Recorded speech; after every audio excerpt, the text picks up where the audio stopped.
We love that discipline, right? That's connected to it. The downside is when you don't have your physical nature, what do you have, right? And I didn't have anything. So I had to rebuild it. Lucky I had great people around me, and it all changed after that. Fell in love with trying to understand these deeper aspects of, let's call it the technical components of hard work. All right, James, let's get right into it. This week, I wanted to talk about what is fitness. That was my game plan a couple of weeks ago, because I was listening to what you said fitness was 9 years ago. And you went deep into that. And I want to talk about, what does that mean now? And has that changed at all? Okay. But before we do that, I want to talk about specifically you today. Yeah, fitness wasn't a thing for me, I don't think, meaning that I didn't know it was called fitness, Carl. I mean, I'm going to be 53 soon, so the memories are getting smaller and smaller. So I think if you ask this story again another 10 years, it may be slightly different.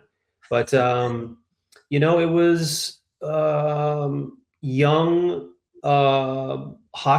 times in hockey.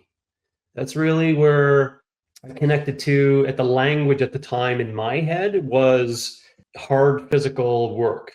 So real challenging physical work as a thing.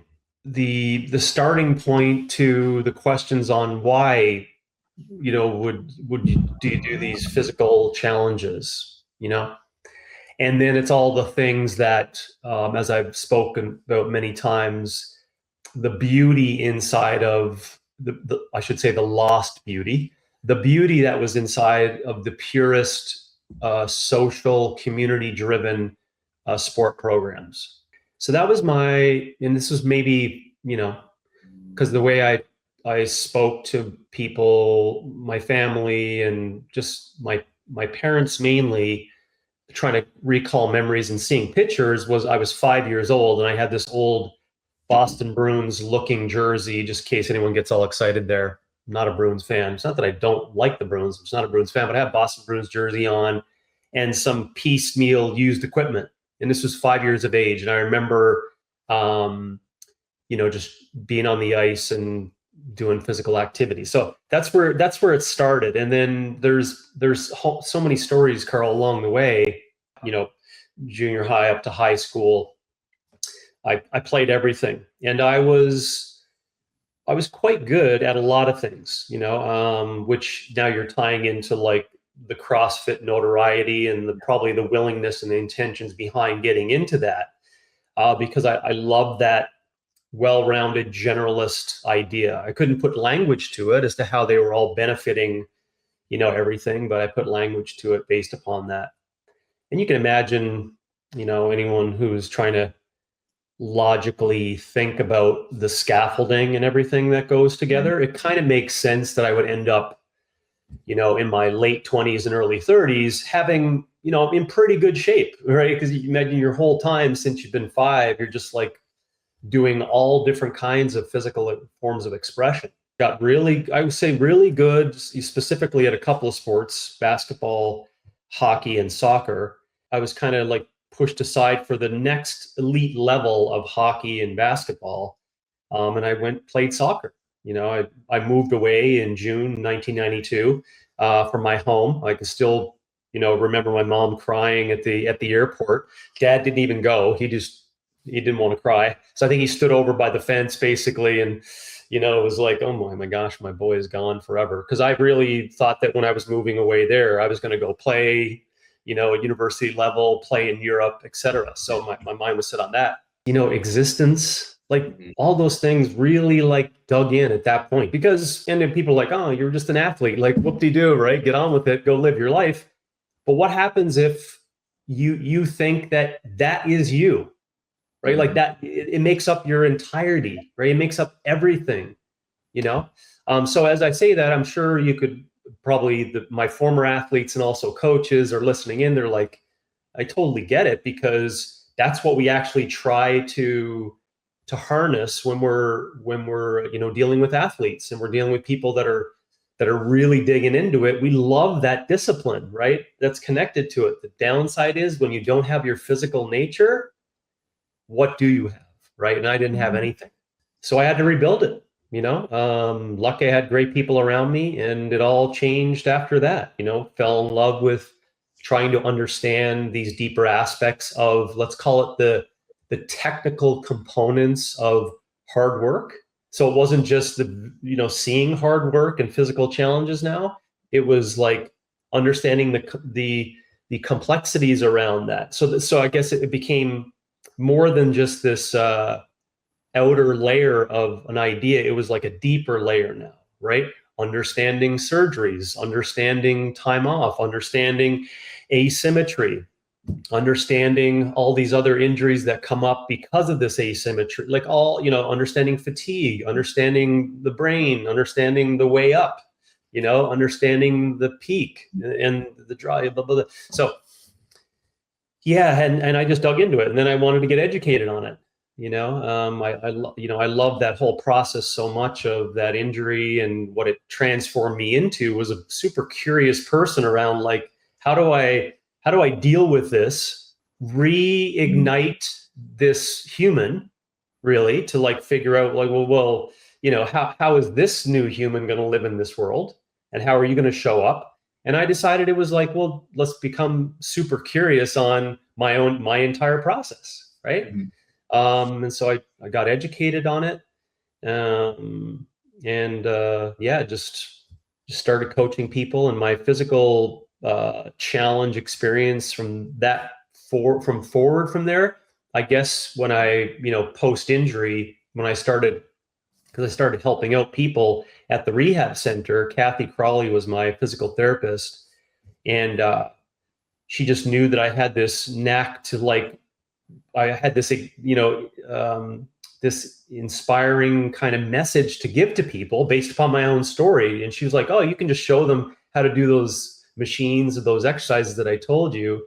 And then all of a sudden I started just showing up, helping people out at the local workout center at the Labrador City Arena. When did the coach show up? Because you mentioned you're helping out, you're going through PT, like, when did you shift? I don't want to call it a shift in identity, but when did that identity of coach join? 18. The more I've told the story 1,000 times, right? So the first time I told the story was probably when I was 19, perhaps, but I didn't language it to answer your question. I didn't language it as coaching other people, right? I just saw the process of, like, me just sharing, like, check this out, right? Look at what happened to my leg.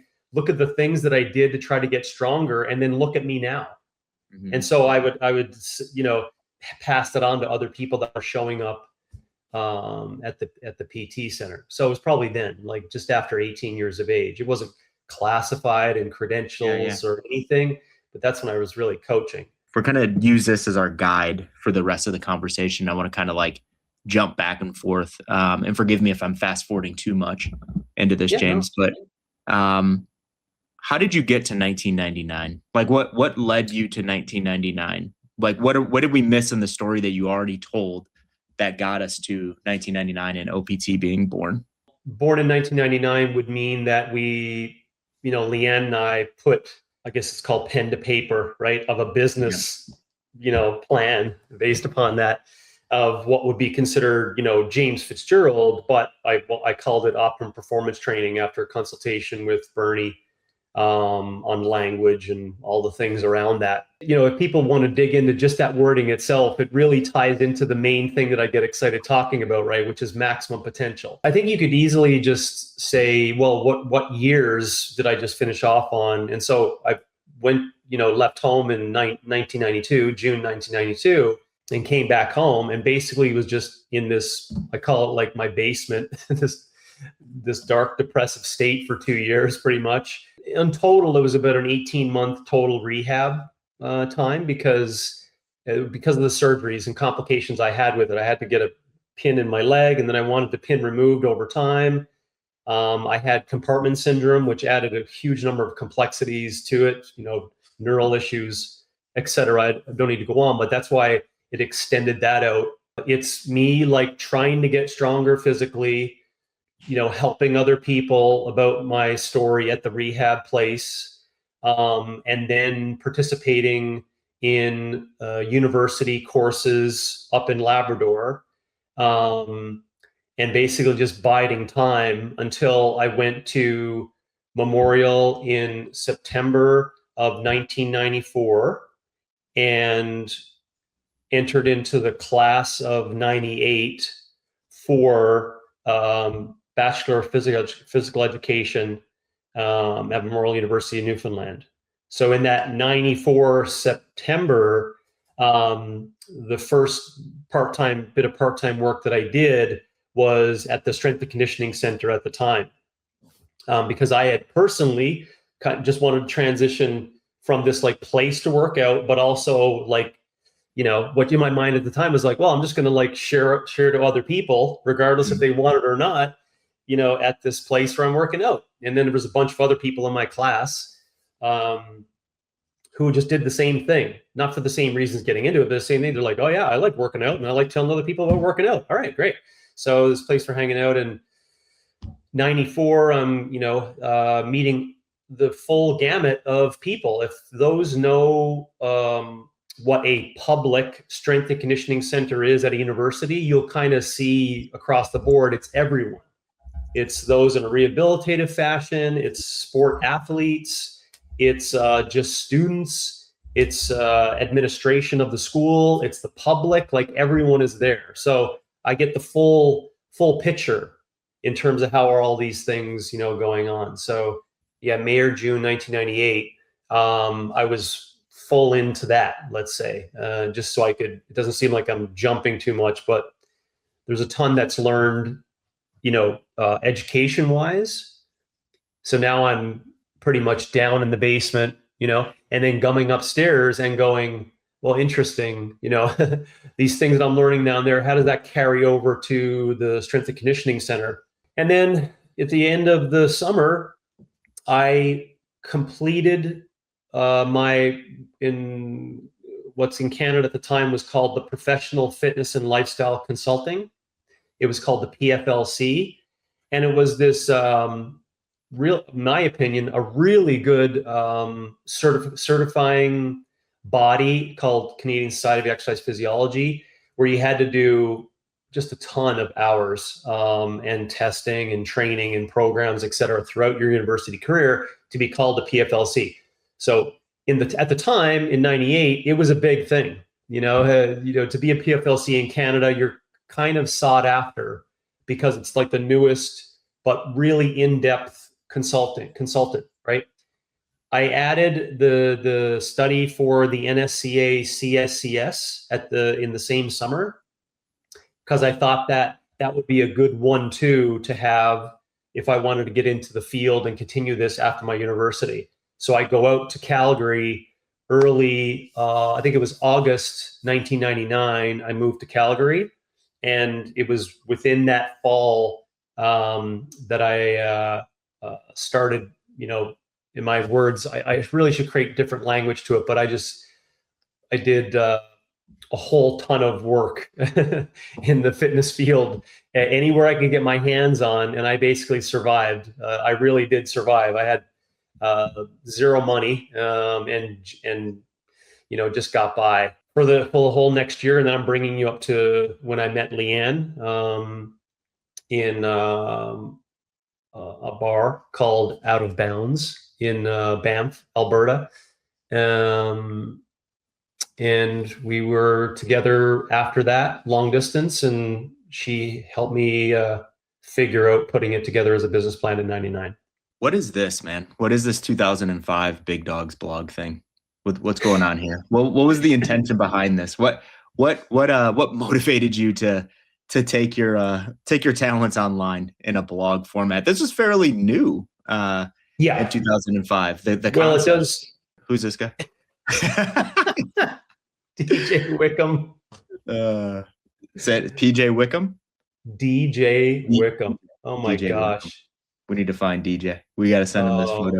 My brother is going to pause that video and screenshot that puppy. So no, it's what people did at the time, Carl. These individuals that were kind of just wanted to create their offering, to their views of what, those should do in a in an online format. Yeah, I just kind of want to put my ideas on paper to offer individuals what I was experiencing, right? Because I was experiencing CrossFit for myself, and I just wanted to kind of put down on paper if I were to do things and to create this like blend of what at the time wasn't called this, but mixed modal concepts. What would it happen? What would it look like? You know? So you talked about CrossFit.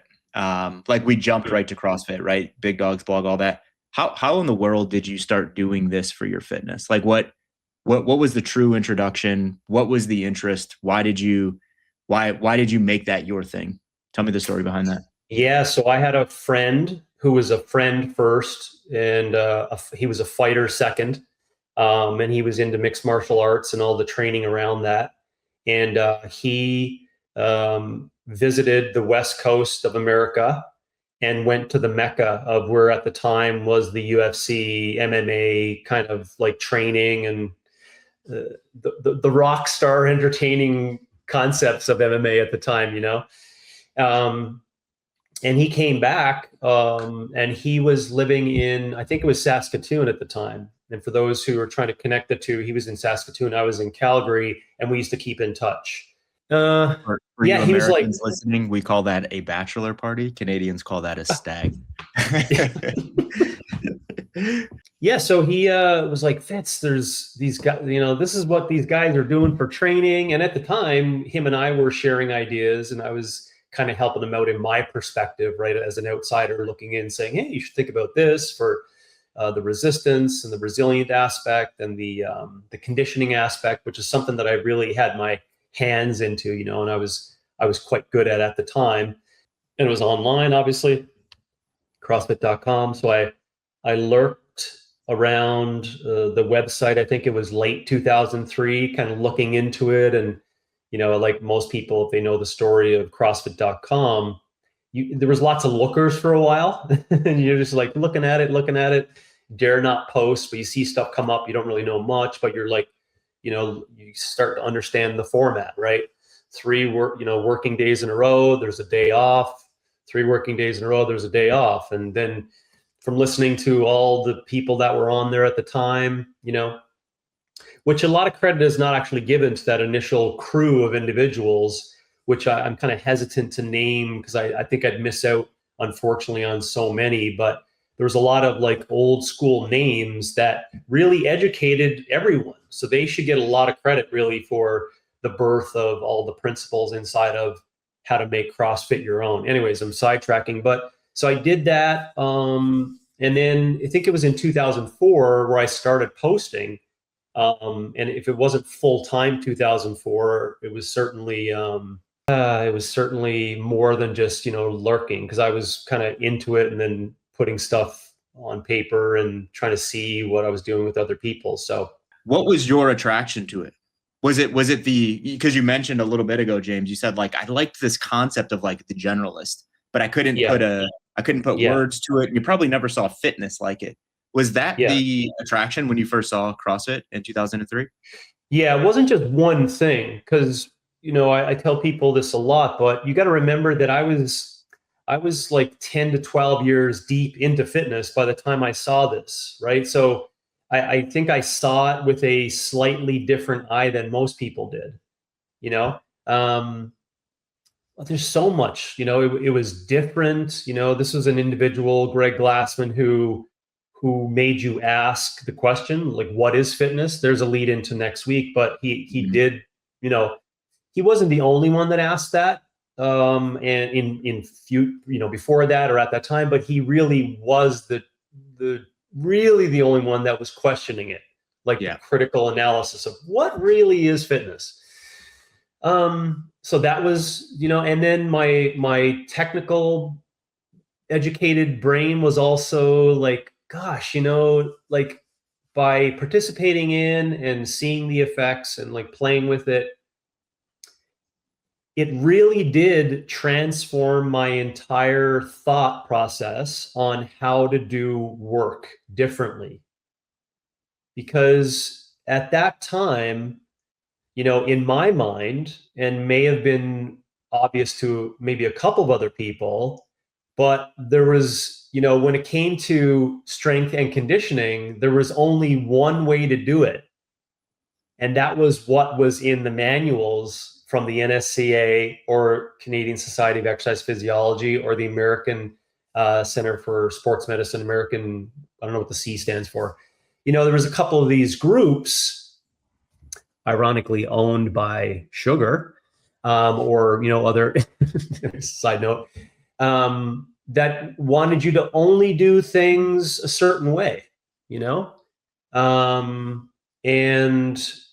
and this was like, no, you could do like, this will bring all yourself and all these other, coaches to like, not at this one, but you could actually do like kettlebell swings really quickly, a number of reps, and then you could do a bunch of burpees really quickly, a number of reps, and then you can get on an assault bike and go for like 30 seconds really hard, and you could get an effect like remember the dose response? Mm-hmm. Yeah. Those listening in, you could get a dose response that has never been done ever by humans. And I'm not kidding when I say that. Like so maybe someone in Russia in the 40s or whatever did it because they were playing around, but it was like never collectively done. And I just gave you one example, which of course upended this template as to what you're supposed to do that NSCA told you to do for strength and conditioning. Do you see that? So that was another thing that I looked inside of it, and it only took me a couple of workouts to be like, holy jumpets. Like it's endless. Now, a lot got really frustrated with that because it was endless, i.e. the black box thing was very threatening to a lot of people. But to me, I saw trying to create order to chaos because I saw ways of digging into, let's say, the dose response of each modality. Like I went deep on all the M's, right? All the monostructural stuff and all the dose response, all the gymnastics and body weight components and all the depths of it. And I had a pretty thorough understanding of resistance, right?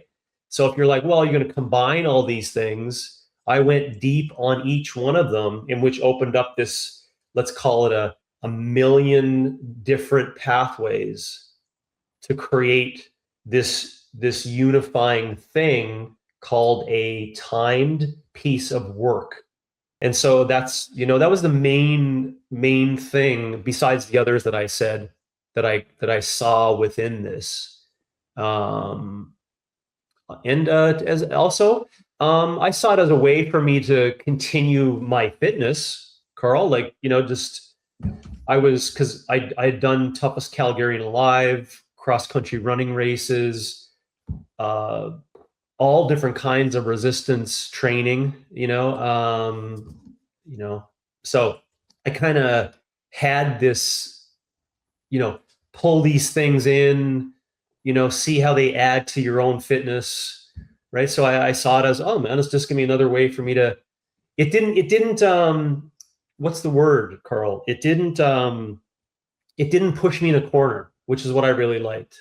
Yeah. It didn't push me in a corner. It didn't say, no, you got to do this, because deadlift will come up in 3 weeks. You know what I mean? Like, yeah. It's like, oh, interesting, Did you find that something was like missing and you're like you weren't intentionally searching for anything, but when you saw it, you're like, oh, this might've been the thing that was missing. I need to like participate in this. Yeah, no, it wasn't missing, but at the same time, because it wasn't missing because it didn't exist, in my mind as an opportunity, or as a thing that could be expanded upon. But in the same line of thinking, when it did enter into the foray, my brain just opened up completely. Yeah.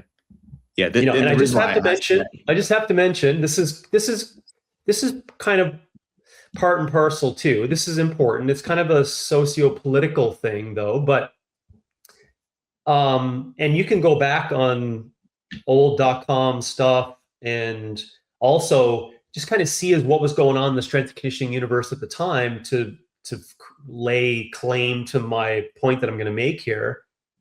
When and I'll just call it the credentialism folks, when they found out that I took on this as a personal thing myself and started experimenting with it, I was indirectly pushed aside of the strength and conditioning universe.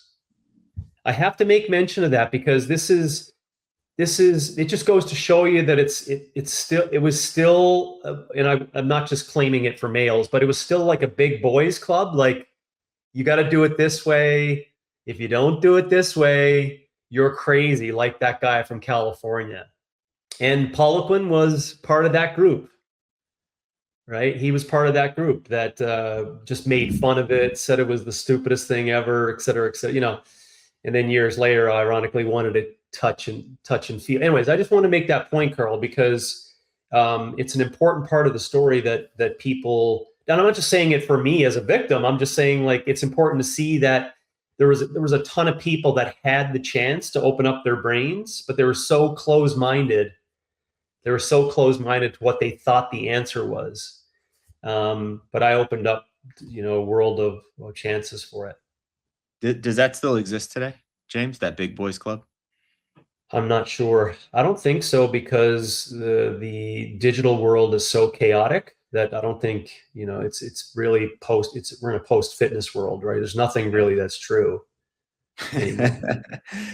Yeah, I don't know. I think it does. I think it's the scientism world, where it's like everything that you do needs to be backed by X amount of white papers and evidence. But this is true. So that made me think of that when you said that. Okay. Yeah, so like an evolving version of that. I think it'll always exist, right? It's like authority, right? Let's change big boys club to like authority. It's like, who's the authority on the matter? So it's like, you better bow down to the authority on the matter.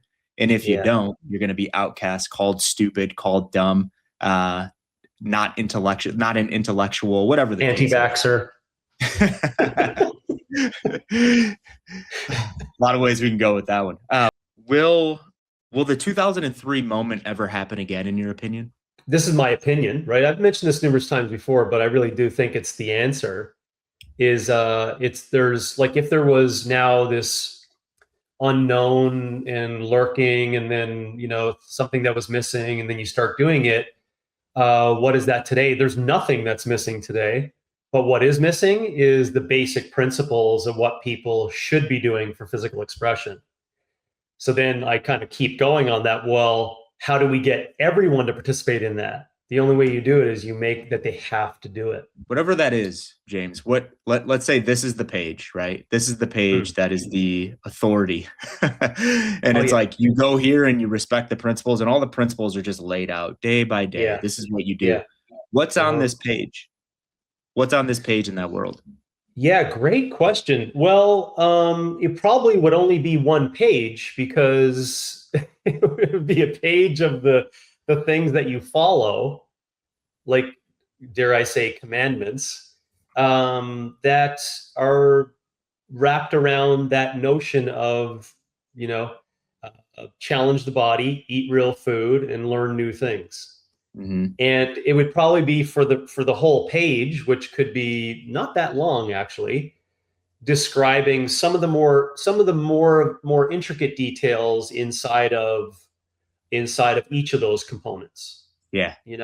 But those would really be the three pillars. But it has to be longer than one page, right? Because you'll get someone in and they're like, James, you got to, like, I need to, my awareness is zero. Like, I get it. Like, I want to challenge the body. I want to eat real food, and I want to, do challenging things, or think about or learn new things. But like, what are challenging physical move? Like, what are those things? So they've got to figure that out by the wording. They've got to figure it out. It's not like there'll be like little secret wording where you decipher it by reading backwards or something. It'd be like pretty clear, and a lot less complex as what you're seeing on the page right now. Yeah. It'd be, and maybe there'd be a place for comments so people could, but I won't, won't even think about that, but because my brain can't even connect to it as to how, there'd be no space over time, but where people could ask questions, and get answered by the people that are experiencing it, for those who want to be on there. But I would never go back on the site. I would just kind of put it down on paper, and then, you just kind of figure stuff out. And if I saw people getting complex in the commentary, I would put them in jail, right? They would. Let's take the journey to 2007. If you could do that with me, James. We're going to see old James here, or young James here, I should say. Oh my gosh, you're bringing up the old promo video? Or just the video recording? Oh, yeah. Out on the dirt path. Let's go. That's how strong I was in that press. Crazy. Chris Spieler, Dave and Greg, doing the true hopper. Walk me through that experience. I don't even know what that means, right? But like, how'd you get there? How did it feel? Was it an accomplishment? Did it feel like a big deal? Walk me through that. So I guess, doing the 3-on-1 off and doing my own stuff, adding to the workouts. If I'm just talking about James, the athlete here, and I'm not talking about my job or building a family and business and et cetera. Just doing 3-on-1 off, adding things, still doing, other stuff. This is up till 2007. And just competing, like every time I'm on the site, wanting to be beat everyone. That was the thing. And just waiting before we go to bed for, because I think it was posted sometimes like 9:30 to 10 p.m. or 10:30 p.m. or something on the West Coast time, where I, see it before I went to bed, and then, getting up early as possible to try to just put a number on the board so that people could try to go after, right? Yeah. So then to get quick to it, when I heard that it was going to be a place in Aromas for everyone who does the online competition, or anyone who wants to can come and do a competition, to do 3 workouts over a weekend. I mean, sign me up. I mean, I was like, I'm gonna be. I've been doing this, is like part of my day to day, right? So to have a competition was no brainer, and it actually wasn't. If you think about it, if you go back and track my scores and look at all the people that were doing it online, and then have us in person, it wasn't too surprising that at the end of the weekend I was up towards the top. So it wasn't magical, in regards to that, in perception wise. That doesn't mean I thought that I was going to win. I honestly just went there because it'd be an awesome way to see all these other athletes, see Josh Everett and Chris Spieler and others at the time. Yeah, it was. But, as I reflect on it, I as you get close to it, it was only until Brett and I, my training partner, we had to kind of compete neck and neck, because he also scored really well in the first 2 events. And in the total, we were basically competing against one another to get higher points to see who would finish on top, right? Or finish really close to the top. This was our thinking, because we were trying to calculate everything with regards to points. And yeah, it was only until I was going up to my last deadlift where I knew that I was going to overtake Brett in that total for it, that I was like, this may put me in really good standing. So it's then that I'm reflecting on, well, that's kind of cool, and then it was it was really great to win, to be given the money, which at the time, was actually quite a nice gift. People just kind of glibly laugh at it today because they see in relation to what it was, but it was more than $500. It was kind of like a stamp of, I really feel approved of, or I really feel like, not that I wanted it, but that the work that I did for the 3-on-1 off, and me digging in, look at you, James, like that actually did pay off if you wanted to put a bunch of people together and to say, well, who really is the best out of this group over the weekend, So yeah, that was a really cool experience. What happened after 2007? Like, let's just keep it to like your competitive career. Like, Yeah. walk everyone through your competitive career after 2007. Yeah. So leading, it's gonna sound a little. I mean, it seems like it was a lot. It's gonna sound a little different, but I know that I haven't said it before. But there was a number of people that I was practicing this idea of CrossFit as a sport with myself. Right? It wasn't just me and Brett. We just decided to go down and compete. Mm-hmm. But there was a bunch of other people around us that we were training that were doing CrossFit. You know, let's call it, at the time it was kind of OPT like, right? Because it wasn't just CrossFit, i.e. the WOD of the day, workout of the day. It was other things, right? Pre-workout, post-workout, their own individual plan. So that because they weren't doing 3-on, 1-off online, et cetera, et cetera. So I preempt with that because I'm not kidding when I say this. After 2007, I had no intentions whatsoever of ever competing again.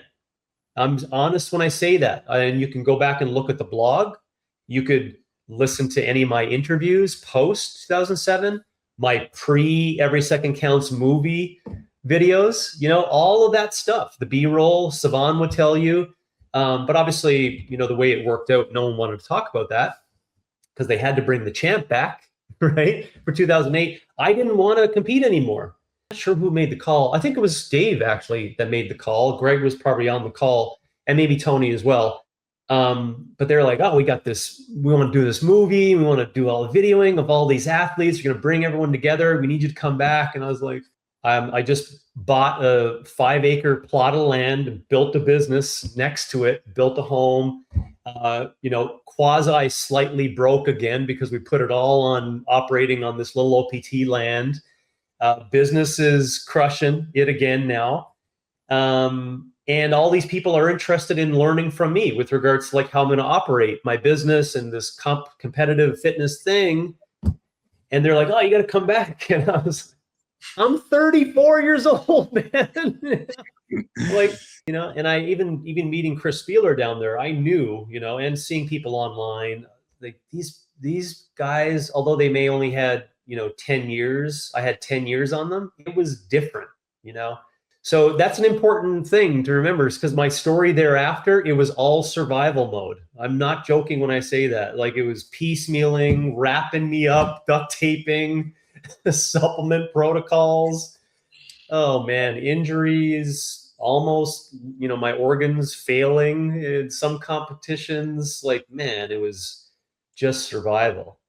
But I kept coming back, And I'm not going to end it with this one, but this is, the time that I really felt like I enjoyed competing again, because I'm not going to lie that all of that after 2007 wasn't enjoyable. Maybe 5% was enjoyable. My business was enjoyable. My family was enjoyable. My clients were enjoyable, right? My lifestyle I was living was enjoyable. Competing, not enjoyable. But it was when I went back, my brother helped me train for masters. So when I trained for masters, when I was 40 years of age in 2014, I believe, that was fun again. Competing was fun again,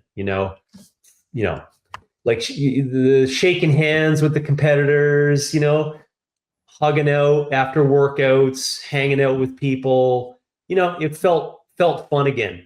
Yeah. Now people could review that and go, well, why didn't you just make it that way from 2008 on? I could have, but it was just so much pressure to like, you're the champ and you're the original champ and you got to come back. Anyways. So. Yeah. And I can only imagine, man, like you're just being pulled in a lot of different directions, right? Like you kind of go over like really quickly, like starting a family, business is crushing. I have this responsibility to take care of the people inside of my business, but ultimately I have the responsibility to take care of my family that is now growing. And I need to like be this competitor and all that. It's like, it's a lot of areas, man. Like that is very, very challenging to multitask those things. But you did it. Yeah, you did it. I tried. Yeah. Well, let me ask you that. And there's a lot that we can go into. Obviously, we hit some of the the highlights and the lowlights, but there's some other things inside of those things, like, well, how did this influence CCP and blah, blah, blah. And we won't get into any of that today, but I wanted to really focus on just like your competitive career. And my last question is, would you change any of it? It's kind of, I want you to say it's not. I want you to answer this honestly, like honestly. Yeah, no, I would not. This, as it's coming up to the games, right, in 20 years, I'm doing lots of reflection, right? Yeah. And going back to San Jose or the area, which is ironically close to Aromas, because when I saw that they were having it at San Jose, I was like, do they mean landing in San Jose and then going to Aromas? But I was hoping we were going to go back to the Aromas. But anyhow, I would not. Yeah, I have reflected on it. I'm being honest. I would not change a thing. Like, man, I just learned so much from it. I'm so grateful for where I've landed from going through all of that stuff. If you probably asked me, as I was going through those years, 2008, 2009, 10, 11, 12, 13, 14, 15, 16, I would say, yeah, I would have changed things at the time, because as I was reflecting, it was just so much pressure that I put on myself, and to, as I said, have my hands in so many different areas, which largely kind of makes sense when people know what I do today, which is pretty much nothing, just to walk and read. Yeah, I would have changed it, but no, would not change a thing. It was just such a great learning. You don't need to respond to this, but I would be remiss if I did not say, you said something last week, I believe it was, where you said, like, we were walking through some of like the facts and fallacies, and you said something like, my entire experiment was a failure if these things are still being talked about today, or the impact that I wanted to have, I didn't have. We're in this time of reflection, right? Hannah's 20 today. You're going back to the CrossFit Games. They're going to crown the 20th champion. There's something interesting there. So it's like this moment of reflection, and I'm going to use your own words against you, because you said this many years ago, and it stuck with me. You said something along the lines of, like, stop trying to change the world and stop trying to have impact on thousands and thousands of people around the world. You have to understand that if you can impact your own little set of clients, whether that's 12, 50, 100 over your coaching career, that is unbelievably beneficial to have influence and to actually, be a part of, someone else's success. Right. But now, using your words against you, man, it's like, did you change the entire, lens in how health, wellness, and fitness is looked through from a worldwide standpoint? No one can do that. But you've changed the perspective. You've changed the perspective of thousands and thousands of coaches and people and clients that you've worked with over the years. So I think that you were incorrect when you said the experiment was a failure, because if you could say that if we could change the lives of a dozen people, that's a lot of freaking impact that when we get to our later years, like, we should be grateful and appreciate that. We just like 1000x that when it comes to the impact of the people's lives that you've been a part of. And I'm speaking from one of those people, man.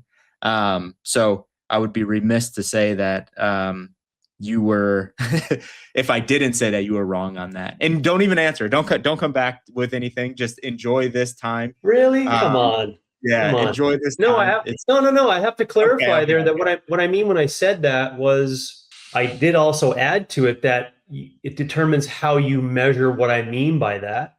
Yeah. Like the measurement of it. So if it's a general statement, but and I do still appreciate, it's not like I don't appreciate anyone that got anything from anything, that I said.